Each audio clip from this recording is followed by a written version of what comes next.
Welcome to another episode of GC Squared, Great Cigar, Great Community. I'm Super Dave. I'm Thomas. And tonight I am smoking the Casa Cuba Flor Fina by Arturo Fuente. And I'm smoking the Brick House Double Connecticut. This cigar on the dry draw is a really rich and sweet tobacco flavors. A little vanilla, a little caramel, a little bit of spice on the back of the tongue, but I think once you get into this, it will alleviate a little bit and be well balanced and very good. On the dry draw for the Brick House, I taste more cedar and a little bit of pepper. You probably got a lot of pepper on that one when you light into it. We'll see. We'll see. You may have noticed, but we have new journals that we write, that we're going to start writing all our information in from now on, so we don't actually have to keep looking at phones all the time. I like phones though.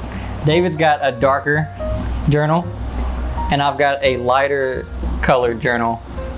It was a pretty cool journal. I kind of like it because I kind of like it, but in a way I kind of don't because of the rigid pages. Oh, I love the rigid pages. It gives it character. Yeah, it does. I would say that.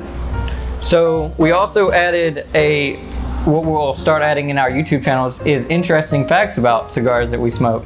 So for one, about this Brick House Double Connecticut is that the Brick House and the Fuente family created a charity to help build schools, medical facilities, and farms to help the children of the Dominican Republic, which I think is an amazing way to give back to your community. Exactly. There's a lot of cigar companies in different factories in different regions do stuff like that.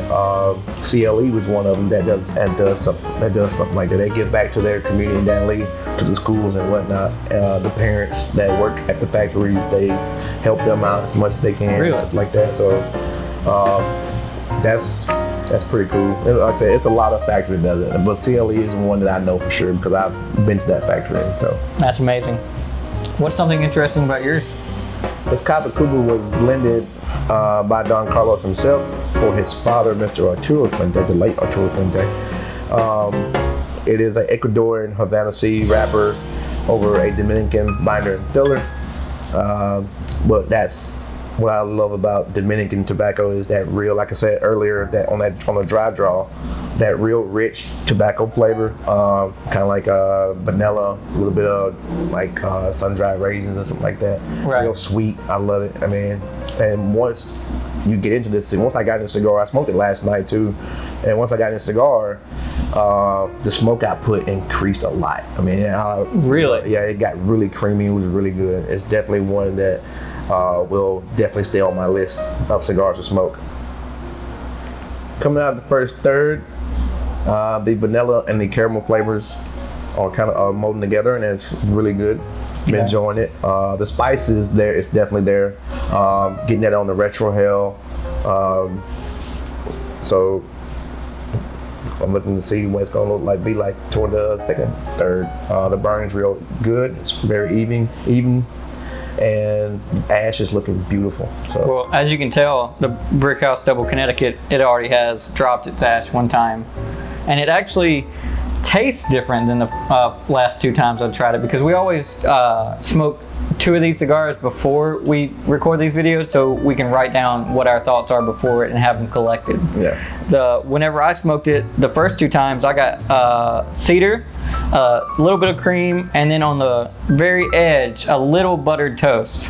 Now, on the beginning of this, I got a little toasted marshmallow today. I think it's because I'm having this with it today, but I'm not getting that buttered toast anymore. I get the cedar and a little bit of cream and a little bit of pepper, but no buttered toast.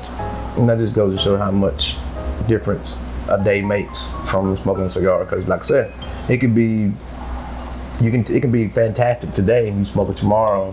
You may have had a bad day at work, and then try to smoke that cigar, and it'd be terrible. Right. So your mood definitely depends on affects the cigar you're smoking. Okay. Well, we'll see y'all at the end of the second third.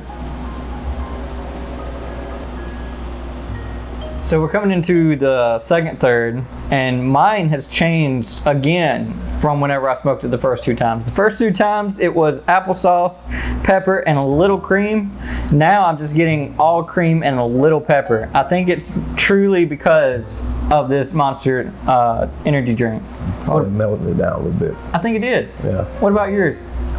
Spice is definitely there. It's picking up a little bit. Burning great. Ash is holding on pretty strong. Really excited about it. I think it may hold on a little bit longer than it did last night. So we're gonna try it and see. How long did it last night? I tapped it last night because it started that little walk. Bend? Yeah. Yeah. So I was like, I better tap for it to be in my lap. But I think it's gonna hold out pretty good tonight. So we're gonna see. Well, we'll see you in the last third. So into the last third. Well, mine's starting to the last third, and the ash is holding on pretty strong. I have not tried to tap it, but I'm pretty sure if I do, Don't do it. It's a trap. It's a trap. But it's definitely getting that little lean to it, so I may have to tap it here in a minute. But the smoke output it has increased a good bit. The flavor on it is still, I mean, you're still getting that little bit of that vanilla, that caramel, but it's Right. it's not as forefront as it was in the first and second third of it. The spice is there. It's actually all over the tongue. It's very good. Great smoke, and I recommend it to anybody. Well, I sadly had to poke mine to get it to actually smoke better. But this last third is the only one that has actually had the same taste as the last 2 times. This one in the last third, it came with a pepper on the main draw, cedar, and then a cream that stayed for a while right after you smoked. Sounds good. And the flavor on this one has changed a little. Well, it's changed to today from what I got last night. Most of that probably has to do with the fact that I'm drinking a beer and not a wine. Well, what you said you had a wine last I had time. a Born of Fire wine last night that paired pretty good with this. I'm not a wine connoisseur by no means, but I do like wine every once in a while. A friend of mine had it, and I wanted to try it, so it was pretty good. And it's pretty good wine. It's a red wine, so. Well, what's the smoke output on that one? On this one, Looks like nothing. it's nothing now because I haven't put a draw on it. But if I take this ash off, Do it. Do it. Let's see it. Oh, there it goes. Still on. We'll take a picture as just how long this one lasts. I was gonna get my lap here in a minute, but I'm actually gonna do the ash stand and post a picture. So it'll be on the gram sometime or another tonight or tomorrow. I'll link our Instagrams right here for y'all to see how it actually turned out. So guys, follow us on Instagram. When we reach 100 followers, we would do a raffle for a Cigar Illume lighter. Or a Modus 2 cigar tool. So share this video, and share our feed. Go on there, like and subscribe, and tell your friends about us. So we can get those likes up, and you can be entered into a raffle. As for this video, that is it. Thank you for joining us on this cigar review for this week, and y'all have a great week. That's Great Cigars, Great Community, or GC Squared. I'm Super Dave. I'm Thomas. And we're out.